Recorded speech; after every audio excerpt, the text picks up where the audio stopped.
Crianças doentes ou adultos que trazem uma doença desde a sua infância. A primeira coisa investigável aqui é a vida fetal dessa pessoa doente. Geralmente a mãe dessa criança vai trazer as informações de como foi a gestação ou de como foi a primeira infância dessa criança. Mas começando pela gestação. Um conflito motor durante a gestação. Aquele conflito de tenho que aguentar, tenho que ser forte, tenho que resistir.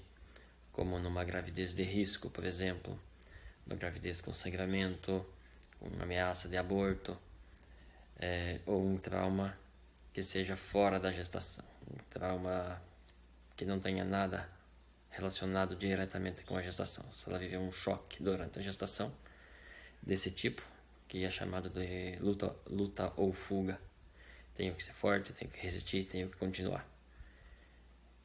O conflito motor pode dar uma resposta com sintomas como hiperatividade, um tique nervoso na criança, ou em casos mais severos até uma epilepsia. Tudo resultado de um choque biológico vivido durante a gestação.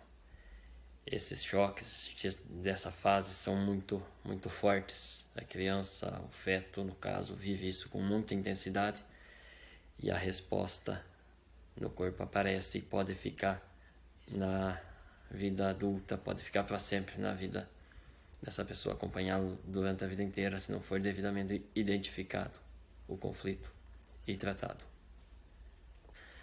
Os refluxos na criança são muito comuns também e provêm de um conflito de contrariedade, de que conviver com alguma coisa durante a gestação. Às vezes a própria gestação, se é uma gestação indesejada. O caso é que o território da mulher muda muito durante a gestação, principalmente se é do primeiro filho. Há mudanças no trabalho, há mudanças na casa, principalmente se alguém se dispõe a querer ajudar. E essa ajuda não é bem vista pela gestante. A sogra ou a mãe dela começa a fazer as coisas do jeito dela e isso acaba incomodando e ela tem que conviver com aquela presença dentro da sua casa. Isso pode posteriormente provocar um refluxo na criança em resposta ao trauma que a mãe viveu durante a gestação. Um outro trauma de contrariedade muito parecido com esse que provoca o refluxo, mas aí mais com sentimento de raiva, de querer expulsar essa pessoa ou essa situação e não ser capaz de expulsar, pode provocar uma resposta intestinal. É aquela criança que tem cólica muito forte, é uma resposta a um conflito parecido, de contrariedade. O caso é que em algumas crianças a resposta vai acontecer no estômago, em outros casos, dependendo da percepção da mãe, vai acontecer no intestino, com as cólicas.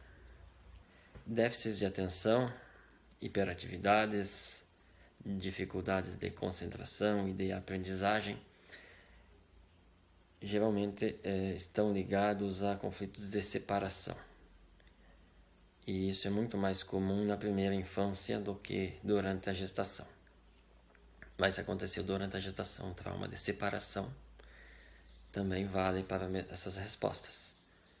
O que é comum de se ver é que as crianças estão sendo criadas cada vez mais distantes do pai ou da mãe, ou de ambos.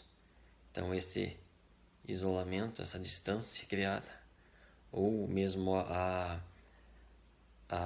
ausência física de um dos dois, no caso de uma separação do casal, pode despertar na criança esses sintomas ligados até à inteligência da criança. É interessante observar que culturas aborígenes reconhecem há milênios a influência do ambiente no momento da concepção.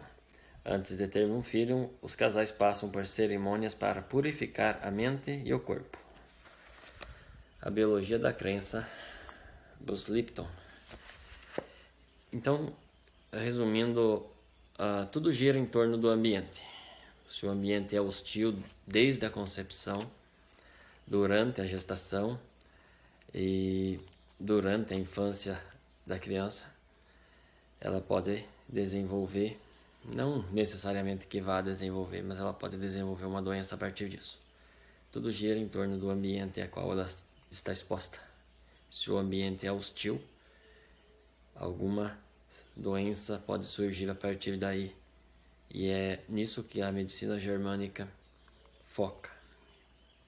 Descobrir os traumas vividos por essa criança, mesmo no ventre materno, para poder tratá-los a partir daí, tendo essa informação, que não é muito difícil de se extrair se a mãe estiver por perto, é algo que facilmente ela vai identificar.